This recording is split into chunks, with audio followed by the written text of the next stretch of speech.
So we jump into another idea that is one of those things that he's done 4 or 5 times already, where he comes up with this abuse of this word or term or idea that, you know, got switched over to a very similar sounding idea, but comes with a different, you know, meaning behind it, or it's just a rebranding of this old, really bad idea. And like, at least once a chapter, maybe once every other chapter, he comes out with one of these. It's like, how was this book written in 44? Like, it seems like it was written on Twitter like a couple of days ago is how it feels sometimes. So he hits you with another one of these right here when he talks about something called perfect equality and greater equality. So, quote, "There's only one general principle, one simple rule, which would indeed provide a definite answer to all these questions. Equality, complete and absolute equality of all individuals in all those points which are subject to human control.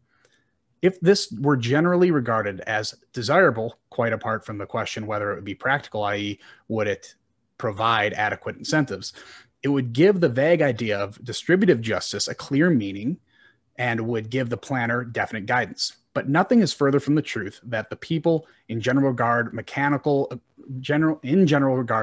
equality of this kind as desirable. No socialist movement which aimed at complete equality has ever gained substantial support. What socialism promised was not an absolute equal, but a more just and more equal distribution. Not equality in absolute sense, but greater equality is the only goal which is seriously aimed at." So there's this utopian idea of this perfect and absolute equality that is a known fallacy with anyone with a half functional brain. And when I talk about perfect and absolute equality, that means everyone gets the same stuff and the same, 50 years later, these people given the same resources have the exact same outcomes. Obviously that's silly. There's no one who can tell you with a straight face they believe that unless they, attended an Ivy League college. But then they switch the idea of creating greater equality, meaning the goal of having more equitable outcomes, which gets closer to that absolute equality, which gets closer to that utopia that they pretend to build. And this is the rallying cry of the modern day collectivists. They cannot promise you this perfect utopia, but they can promise they can get you really, really close. And if you fight against people trying to get close to this perfect utopia, well, that makes you an evil person, right? So it's a double-edged sword, is which they can say it's like, well, we're doing the best we can, and we want to get closer. We want more equitable outcomes, right? This equity movement right now. This is exactly what they're doing. It's exactly what Hayek described in 44, and it's happening at a massive rate right now. Yeah, the absolute equality versus, or absolute or greater equality versus equality. This is the equality versus equity conversation today. And the next quote, is going to get into even just the description of it. But yeah, I mean, there's nothing I would add to it other than it, just like you said, this is one of those things where it's like, these ideas aren't new, they're old. And even I think Hayek says, gosh, we're getting a lot of throwbacks from earlier in the book, but they're very old. They're some of the oldest ideas. They are regressive, and they're getting rebranded and polished, and people have just forgotten they haven't just forgotten what freedom is, but they've forgotten that we've been down this road before. We've had these debates before. I mean, that's why Hayek even wrote this book. He's like, we had these debates in Austria. We had these debates. We know where this goes, right? And he's putting out the memo. He's like, these questions have been answered. What the hell are you guys doing? And it's like, here we are saying the same thing. It's like, Hayek answered these questions. Like, these people have answered these questions. And and we'll get to this, at least we'll touch on it in this chapter, where it's like, this can only happen in a society where people just have no robust familiarity with the past, no robust connection to historical events, historical ideas, to the efficacy of one idea versus another. Like, this is the only situation where we can have this happen, right? Like, if you lived in a town where every single person knew there was these poisonous snakes, you don't touch them, whatever, and some outsider shows up and is like, hey, do we touch the snake? It's like every person goes, no, don't touch that snake, right? No, don't touch that snake. But what if the next generation of kids that grows up and no adults tell them that, hey, those snakes are poisonous, or they act like the snakes don't exist? Then you're going to get a lot of kids maybe playing with those fucking snakes. And so it's like, that's what this is on an idea level. Obviously, that's a stupid metaphor off the top of my head. But the point is that when you have some connection to the past, when you have some connection, you know, that's one of the reasons a lot of I had this core group of friends from college, and a lot of my guy friends got married before I did. And I was very thankful. I would say, you know, there's that saying, it's like, you know, people learn from mistakes, but they don't have to be your mistakes, you know? And I was happy that, you know, I had my own fair share of mistakes for sure that I still, you know, make and I'm learning about, you know, as a husband, but there is a lot of mistakes my friends made that I didn't have to make because I watched them do it. I'm like, okay, I'm not going to do that. I'll do my own fresh set of idiotic errors, but I won't do that. But that happens by having that connection through that trial and error process and that evolution type thing, you know? And there's, yeah, anyway, but that's where we get these same stupid arguments again and again, where it's, you know, it's Thomas Sowell debunking gender wage gap 50 years ago. It's like, this only happens in a society where certain people control the information and the next generation. I was one of them. Like I said, I was that dumbass, you know, saying that roads were socialism. Like, you know what I mean? And so it's like, I understand at a first-hand level, you know, where ignorance of where these ideas go. You know, that's the Marxist thing. Like, so many Marxist ideas have been received third and fourth hand, and they don't know where they come from. Or they outright reject or that where they there's a lead, connection there. or where they lead, you know, which is more important. But. Yeah, I mean, it's like, you know, we've evolved medically from, you know, a lot of guess and check procedures to kind of knowing the procedure more intimately and being able to understand what to do and what not to do when we're maneuvering around inside the human body. This is like going back to before, you know, medical journals were around and just everyone had to guess and check as to how to do certain procedures. And it's like, no. With the leeches here? Exactly. Like shock therapy in the head, they're going to be fine. They'll drool a little bit, but at least they won't be screaming in the street. So yeah, it's just this, like, we refuse to learn. Like, ironically, the progressives do not acknowledge the progress we've made up to this point. You know, it is very, very much regressive going back to, again, it hasn't been tried yet. Like, I'm pretty sure he didn't shock him hard enough and he'd be completely fine. Right. So, real dictatorship hasn't been tried. Before you read this quote, I just want to tee this up. All right. So to those who are still listening, despite all of this is funny. This is the most organized outline we've ever had with the most deviations. This is so hilarious to me. But anyway, but to those, before you read this quote, everyone think the words equity versus equality, equity and equality. But you got to say it in Bernie Sanders' voice. Yeah. Equity and equality. And then listen to this quote and tell me this is not verbatim the equity equality thing. Yep. Quote, these two ideals sound very similar. Even though these two ideals sound very similar, they are as different as possible as far as our problem is concerned. This is not a quibble about words. We face here a crucial issue which the similarity of the terms used is likely to conceal. Perfect, right there. While agreement on complete equality would answer all the problems of merit the planner must answer, the formula of the approach to greater equality answers practically none. Its content is hardly more definite than the phrases common good or social welfare. It does not free us from the necessity of deciding in every particular instance between the merits of particular individuals or groups, and it gives us no help in that decision. All it tells us, in effect, is to take from the rich as much as we can. But when it comes to the distribution of the spoils, the problem is the same as if the formula of greater equality had never been conceived. Exactly. So, I mean, the part, especially when it says, all it tells us, in effect, is to take from the rich as much as we can. Like, literally read that in Bernie Sanders' voice, because that is him in a nutshell. Take from the rich and proclaim you're going to give to the poor. Not me with my 3 lake houses. Exactly. But really, that is Bernie Sanders' nutshell. Take from the rich and proclaim to give to the poor. The former is a compassionate but resentful cry to eat the rich, and the latter is of significantly less importance and requires no follow-up at all. And actually, you get scrutinized if you ever follow up on where does all this money we're taking from the rich going.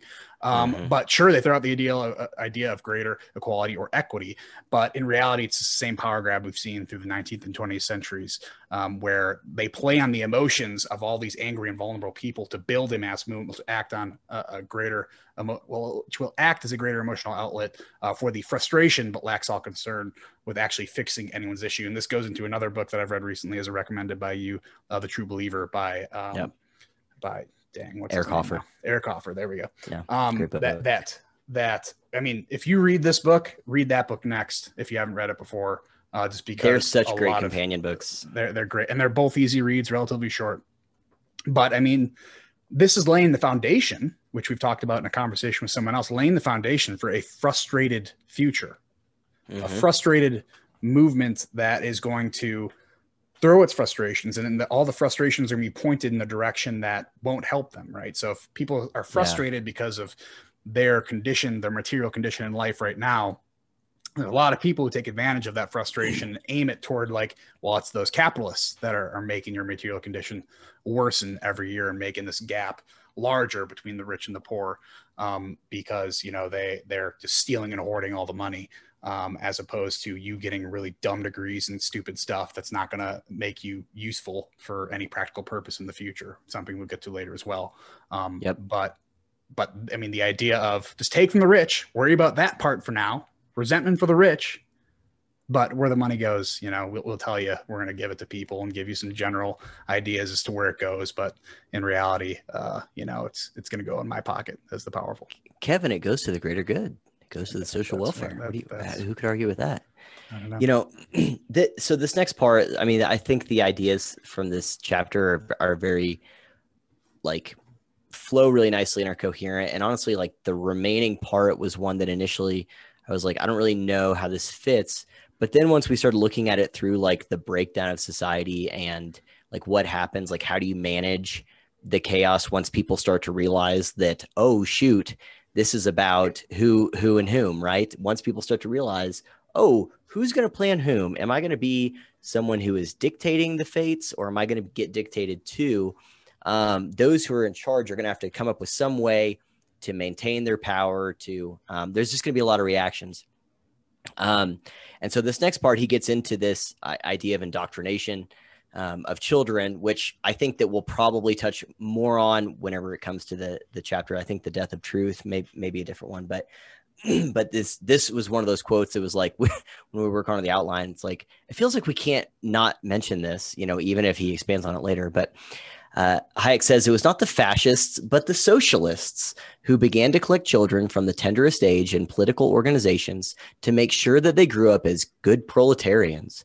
It was not the fascists, but the socialists who first thought of organizing sports and games, football and hiking in party clubs where the members would not be infected by other views. What an interesting way of putting it, where they see, you know, those other views, by the way, are freedom, liberalism, you know, respect for the individual. All those awful things. All those terrible things. And they're saying we don't want them to be infected by freedom. And so, you know, there's a little bit we can say about that, but it's just, again, one of those things we're seeing it today. This is the CRT debate.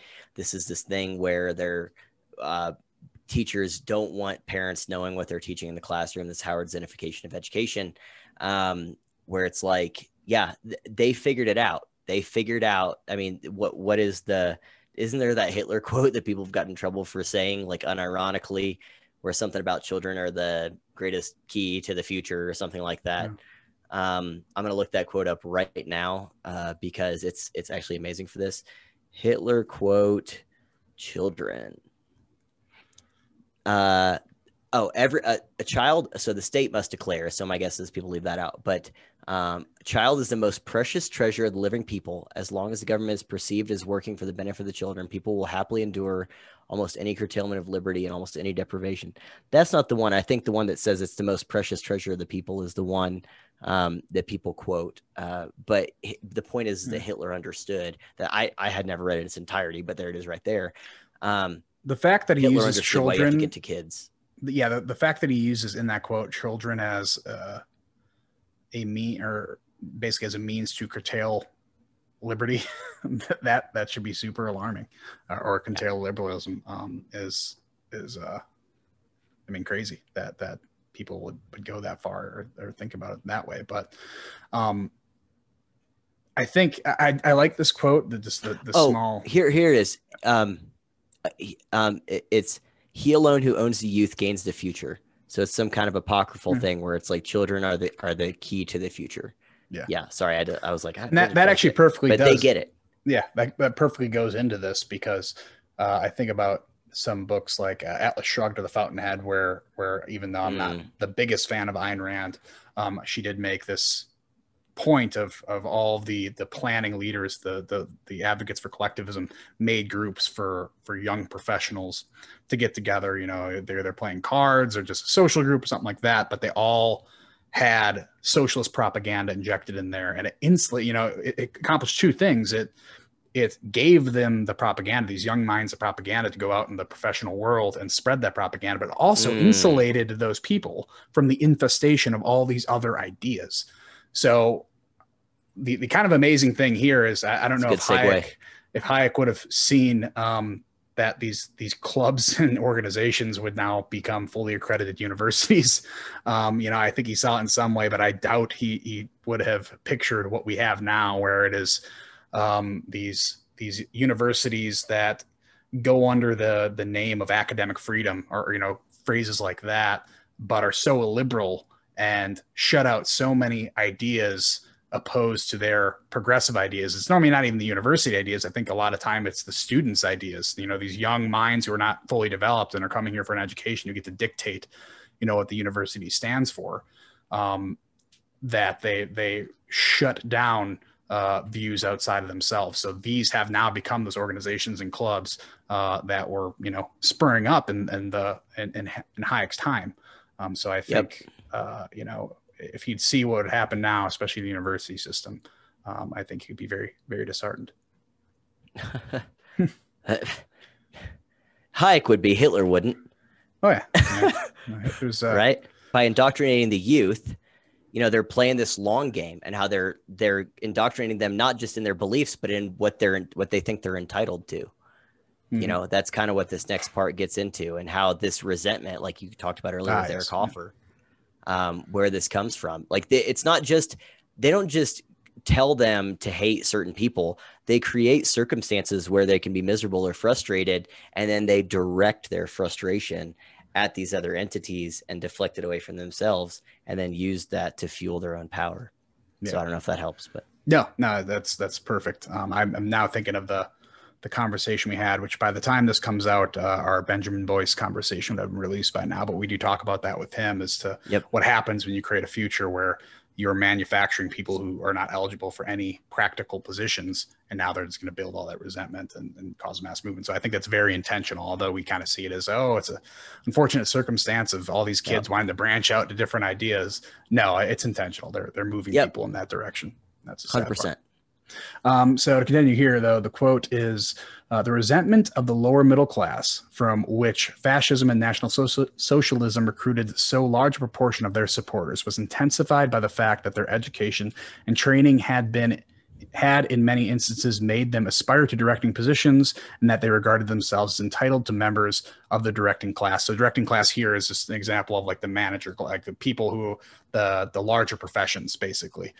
That they thought they were going to get degrees in something that's relatively small, but at the time they finished their education, that they'd be able to move into fields that have larger influence, and with larger influence, normally a larger income. To continue, while the younger generation, out of that contempt for profit making fostered by by socialist teaching, spurned independent positions which involved risk, and flocked ever increasingly numbers into salaried positions which promised security, they demanded a place yielding them the income and power to which, in their opinion, their training entitled them. So again, in their opinion is kind of like, this is what I think. This is not like a market wage. This is what I think my wage should be. And that already there's a problem. It's like, no, you're getting paid according to what the consumer thinks you should get paid, basically. And their way of thinking is like, no, I should be able to dictate what I get paid, because the consumer doesn't need to consume anything. They only consume what the planners say they ought to consume. So it's very different than a real price mechanism there. To continue, while they believed in an organized society, they expected a place in that society very different from which society ruled by labor seemed to offer. So again, right there, they thought they would be at a higher post when they're getting out of education. They're figuring out that they're either at a low post or no post at all. And that's a problem because it's a society ruled by labor, right? Yep. They were quite ready to take over the methods of the old socialism, but intended to employ them in the service of a different class. The movement was able to attract all those who, while they agreed on the desirability of the state controlling all economic activity, disagreed with the ends for which the aristocracy of the industrial workers used their political strength. So kind of to recap everything here, the young advocates of planning entered academic disciplines and industries and for positions that they thought would be of high value in the future. When this future never came, like who would have thought underwater basket weaving wouldn't be a huge hit right now? Right. When this future never came after graduation, Career studies, because the market didn't, value their disciplines or their field that they thought they're going to go into. They worked so hard. They became very resentful of not only, so this is the important part. I think they became very resentful of not only the capitalists, this, free market society, but they got very resentful toward the old socialist order. To bring this to like a modern day context, think like I've said before, think of college graduates graduating with a gender studies degree or even HR, elementary education, or anything underpaid in an oversaturated market.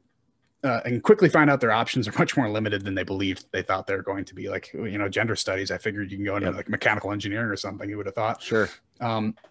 So they believe that their position is undervalued because of the society ruled by labor and didn't find, even though that society didn't find their skills to be very practical. This builds resentment towards the free market and towards the old guards of planners who did not create the future that they wanted. So now you have resentment coming from both ways. It's kind of to me like the fascists didn't like the communists didn't like the fascists, but they both agreed that they hated the liberals. So they're going to project their ire, even though it's a problem between those two groups. And really the socialism, the old socialist guard is really what caused this problem. They're going to be frustrated at them, but they're going to use their tactics to point their hatred toward the capitalists. And so it's kind of like a brilliant technique as to, again, you read Eric Hoffer's book, how to build a mass movement and direct its ire toward, something else that's not going to fix the problem that created the frustration in the first place. Yeah, I mean, this is one of those quotes where it speaks exactly like you said. I mean, there's nothing to add. It's just, it speaks so much to this large group of people who are every subsequent generation cranked out of higher ed is going to have more and more activists. This is one of the problems that I see whenever I say, look, we have a huge asymmetry with time right now, is that every year that passes, more activists are entering the workforce. And a lot of people blame it on the indoctrination in higher ed. And I think that that's valid. But it's not just that. It's not just that. And I'm not even sure that it's mostly that. I would say it's maybe 50% that. But it's like there's this broader underlying issue of where most people are told they have to go to college to get a degree in order to be successful. And they go to college, take out a bunch of loans. And like you said, most of these are oversaturated markets. A college degree was a sorting mechanism for a skill. I mean, we saw this with business degrees. It used to be business degrees. And then you had to get your, why am I drawing a blank on it? MBA was what became the new sorting mechanism. A business degree was the same as a high school diploma for a lot of people hiring business degrees. So you had to have an MBA, and then it became, you have to have an MBA and maybe double major with economics or accounting and speak another language and stuff. So they just add more sorting mechanisms onto it. But it's the market, being students who are in higher ed, are way slow to catch up to that. So there's this lag where you have literally tens of thousands, if not more, of people that are getting these degrees. Like my cousin has a law degree, and he got a law degree thinking it'd be this big thing, and he had a hell of a time. I mean, just trying to even find a job. I don't know if he's a very good attorney. He doesn't watch this, so I'm fine saying that. He might not be, but the point is that even if you're a mediocre attorney, you should still be, that's a degree that we used to think was, people would say doctors and lawyers, right? Doctors and lawyers, you're going to be a doctor or a lawyer. And so it's like, I understand why he would want to go into that. And so you have these people that are graduating, and it's like, this isn't profitable. This isn't profitable. And so they're going to be pissed off. But the point is the same, where it's like, they think that they got these positions, and these positions entitle them to some kind of authority or some kind of wage or something that they think they deserve, and they don't. You know, they just don't. Because, and I think a lot of it also goes to where they just don't have a frame of reference. There are people who bitch about how they say teachers are underpaid or whatever. It's like, compared to what, you know, compared to what? You might be underpaid because you're living in a city where, you know, where the cost of living is 3 to 4 times the national average. And, you know, you went into a job market where no one ever really gets fired unless they're a Chimo perv or something. And everyone's getting these degrees. It's like, yeah, you're not super valuable. Like, they can pay you what they want to pay you because it's not merit pay. And then they say capitalism has failed. You know, it's like, well, did capitalism fail? Like, no, you were lied to. Yes, but the capitalism didn't fail here. You failed to understand the market. A lot of that's information flow. That's a whole other thing. I don't want to ramble on about it, but I the do only want to. failure of capitalism here would be them offering a degree. Like, Right. in something so absolutely useless, because the only downside, I suppose, of capitalism is if there's an audience for it, they're going to make something to entertain that audience. And that's a really interesting point. And I think, gosh dang it. I say it ironically. No. When I say gosh dang it, I'm saying that because I was only going to read an excerpt of the next thing and then wrap it up. But what you just said gave me this thought, and I don't want to lose it, is that a degree is it's a promise, right? It's a promise of viability.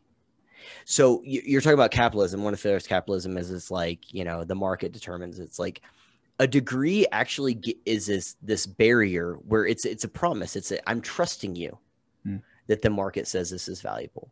Like, I've said this before, one of my defenses of modern art, even just terrible, shitty, like performance art or whatever, is if someone wants to pay you for it, okay, you know, where it's like, fine, but you have that immediate feedback of, am I going to get paid? Am I not? I'm a guy with a guitar. I go sit on the street corner. I strum some notes. Am I good? Are people putting money in the thing? Or if I sound like shit, they're probably not going to do it. Like, your labor has an immediate feedback mechanism with the market to whether or not what you're doing is valuable. So you can know Nassim Nicholas Taleb talks about this, where talks about like a cab driver who is receptive and is anti-fragile, where it's like, look, the guy might have like month to month or even day-to-day wages, but he knows, okay, I sat on the street for 2 days. It used to be good. Now it's not. Now I know to go somewhere else. Like, he's really receptive to the market. He's adaptive. Adaptive is the word I'm looking for.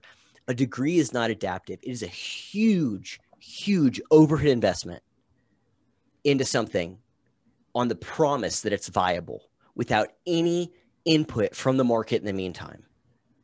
That is the problem. That is the problem, is that they do not have the right information.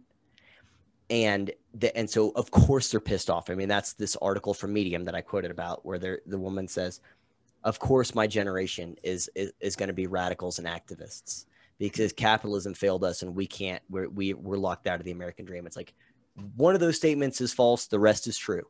Something failed you. You are locked out of the American dream. You were lied to. I do not blame you for being an activist. I truly don't. I mean that as sincerely as anything else.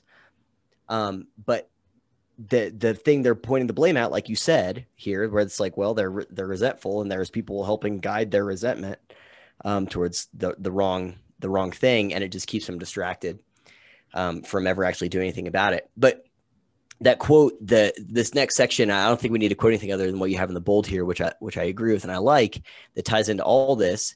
You know, when you think about these activists, these people coming out of education that realize that what they thought their life was going to be is very different in terms of monetary stability or, you know, physical comfort. They knew that the strongest group, which rallied enough supporters in favor of a new hierarchical order of society, and which frankly promised privileges to the classes which it appealed, was likely to obtain the support of all those who were disappointed because they had been promised equality, but found they had merely furthered the interest of a particular class. So it's like, there are these fascists, these socialists, we'll just call them bad actors if we're going to map it onto today.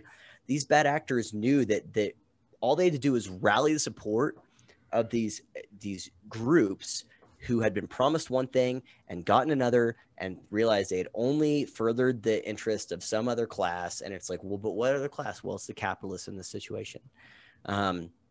And so it's like you've mentioned Hoffer a few times, and I agree with all of it. They just learn to harness resentment. And which, again, I think it's really important. And this is where one place where I think the right fails to say that their resentment, or at the very least, their frustration, to quote Hoffer, is not misplaced. This is not some ginned up thing. This is not some like made up snowflake. Oh my God, my life is so hard kind of thing. It's like, I'm not saying your life is hard or miserable compared to someone in a gulag, in the mid 20th century, but to say that you now have $160,000 in debt, you're living in a place that has an incredibly high cost of living, you will never get a home loan, you can't find a job outside of Starbucks, you might have to move in with your parents. This idea of healthcare, being on your parents' healthcare until 26 makes sense to you because no job you get actually offers decent healthcare. It's like, it's one thing to say that you're worse off than anyone else in human history. Okay, that's obviously false. It's another thing to say you have nothing to be pissed off about. That's a lie. You have something to be pissed off about, and you are ripe for someone to say, trust me with the power, right? Take from the rich as much as you can, like the Bernie thing you quoted earlier. And then the cycle just continues. It just creates a new aristocracy. All you do is you're just putting your support behind these other people who they become the haves. And this whole ideology just changes the haves and have-nots in some ways, but it always leaves large groups of people completely out in the cold, especially the true believers.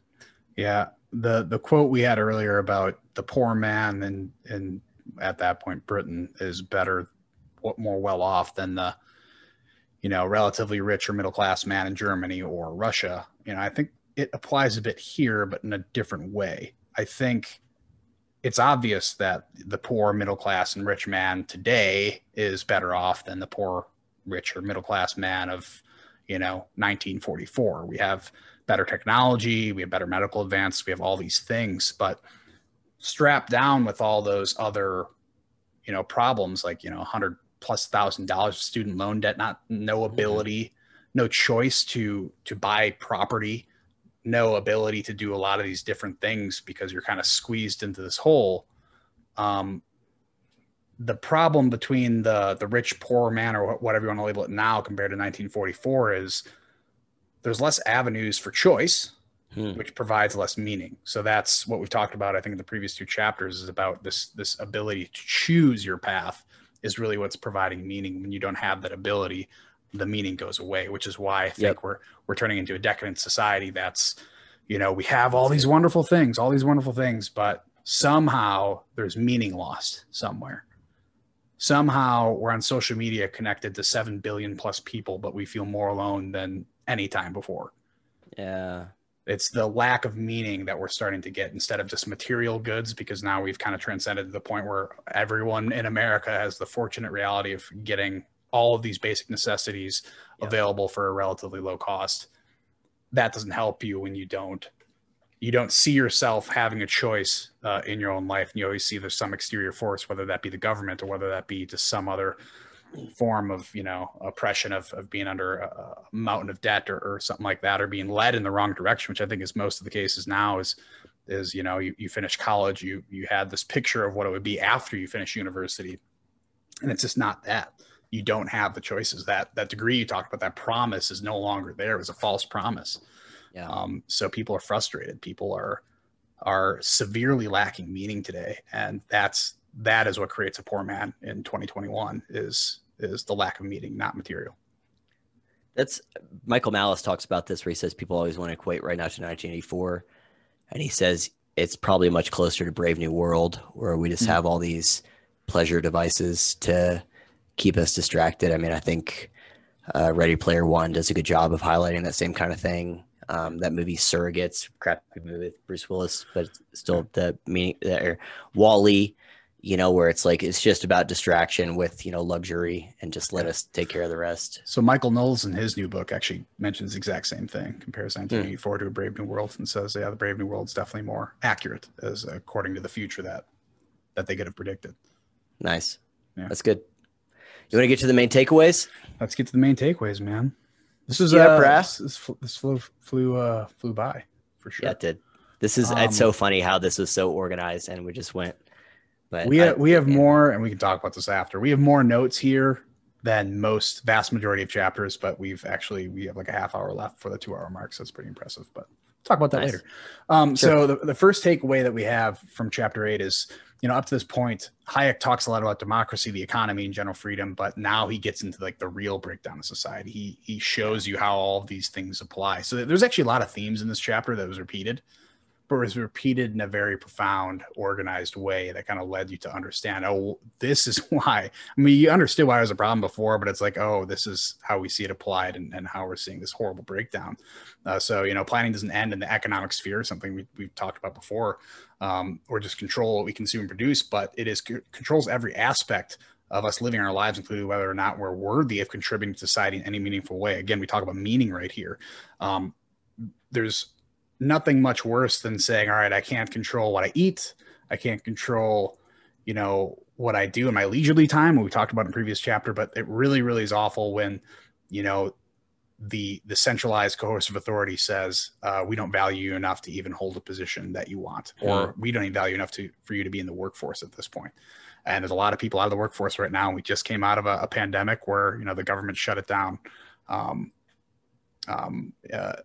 So, they had to literally take the job away from them, and it feels different when you have a centralized authority doing that. Another point is one way we were able to do this is that in the West, including the time of Hayek was writing this, enough people had forgotten what unfreedom means, that term unfreedom, to possess the necessary perspective to see the danger in these so-called plans. We don't see what that means anymore. And future generations are forgetting what that looks like because they assume that freedom is the default condition in our brains, where they don't see it as a risk and a responsibility. Right. Well, and even just like if you were to take, let's say, one example of what unfreedom or what a different society looks like, it's like okay, I mean, you can expand out and out and out. If you hit too many red lights in a day, you're pissed off. Yeah. What about if you get a flat tire? Or what about if your car is broke down? Just think about these little things of, oh, my cell phone broke.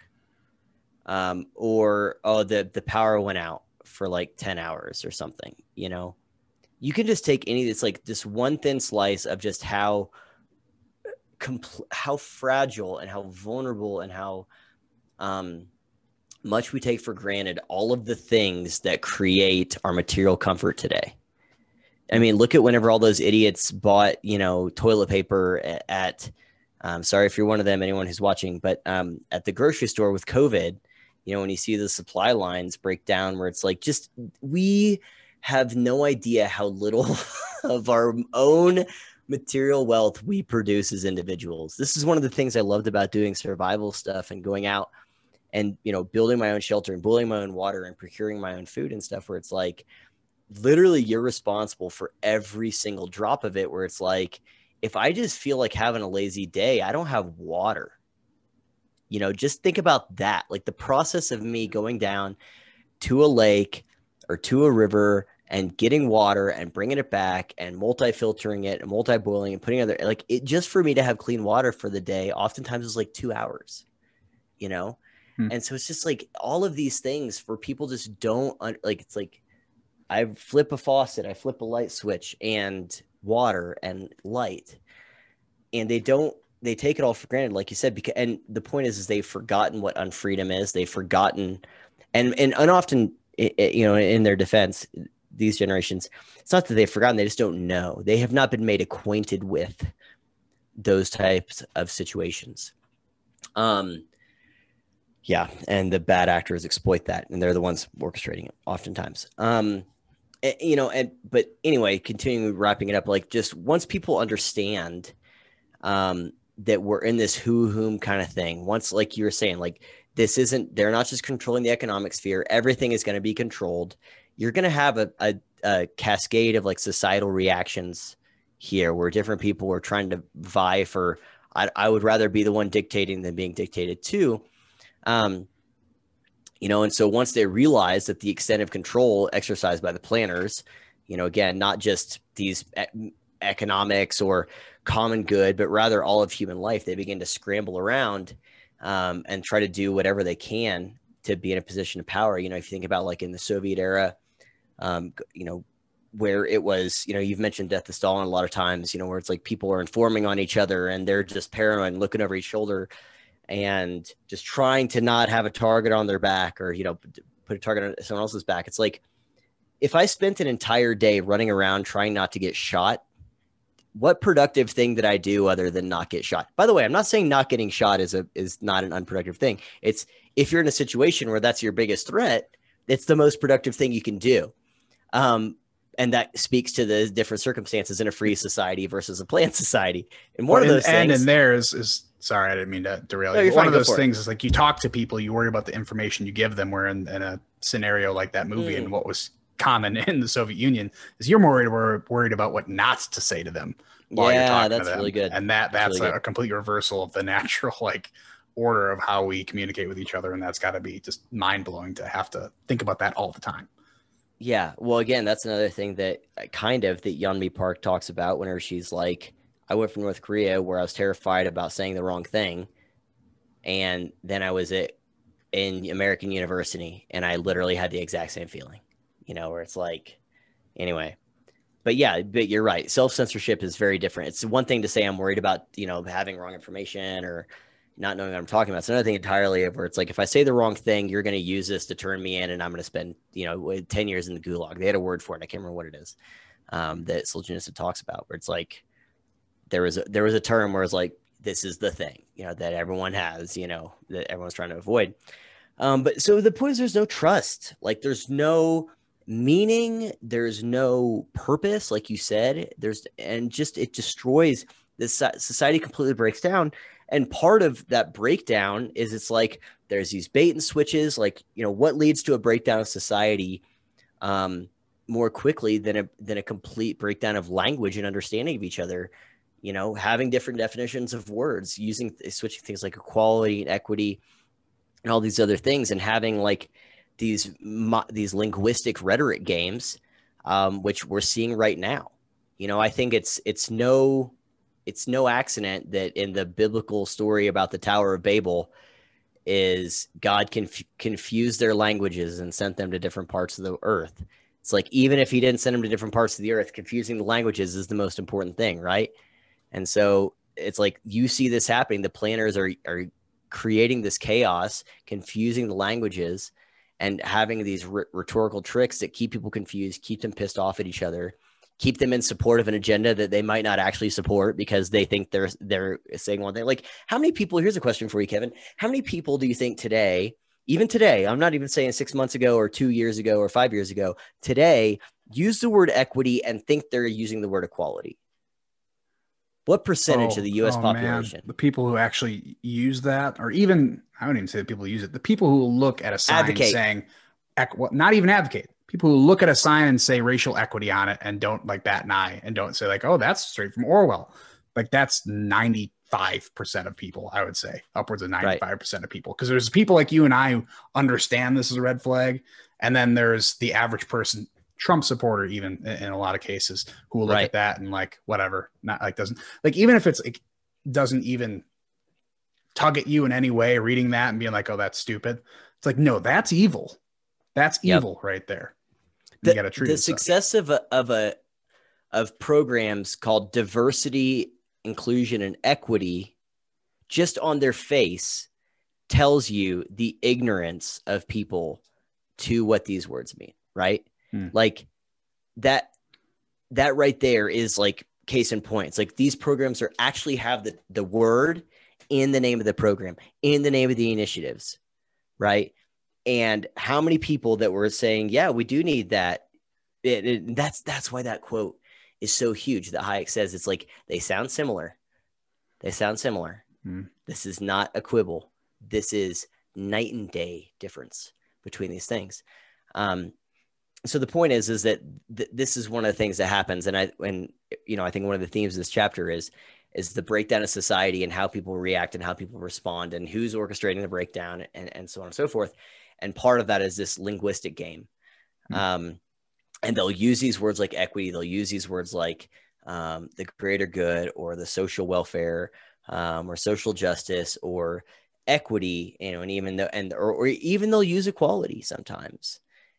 They'll even use that.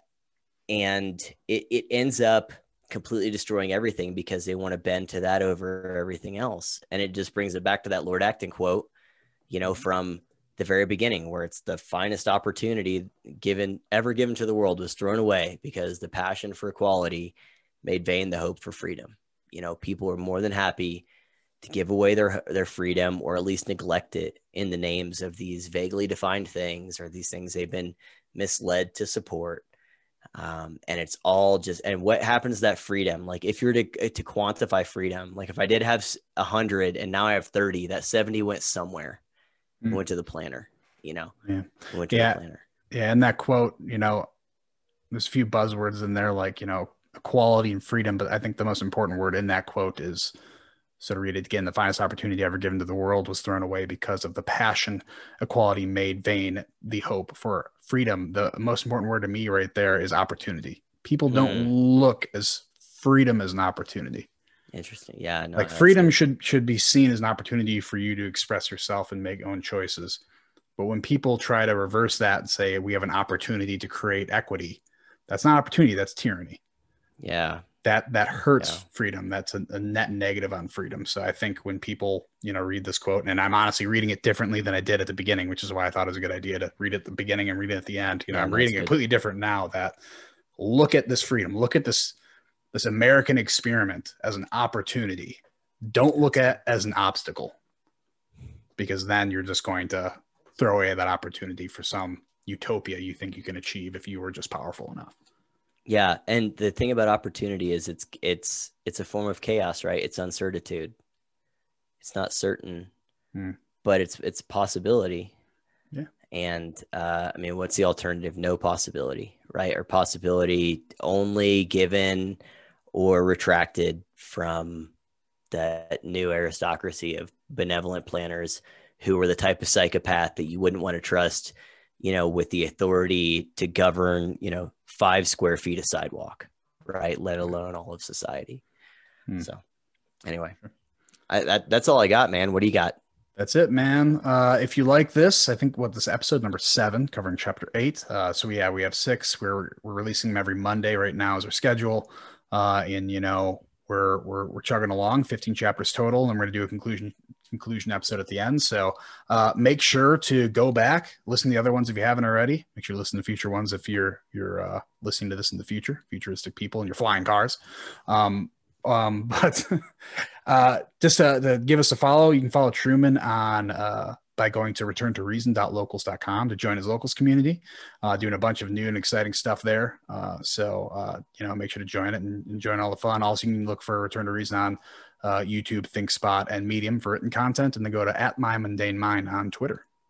Yeah, that's right. And I have to say, I will say it while we're recording, is in the last episode, I said, why didn't you plug my locals?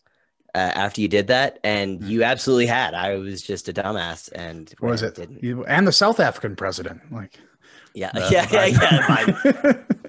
Where am I? What? Every day I wake up wondering how I'm president. So do the rest of us.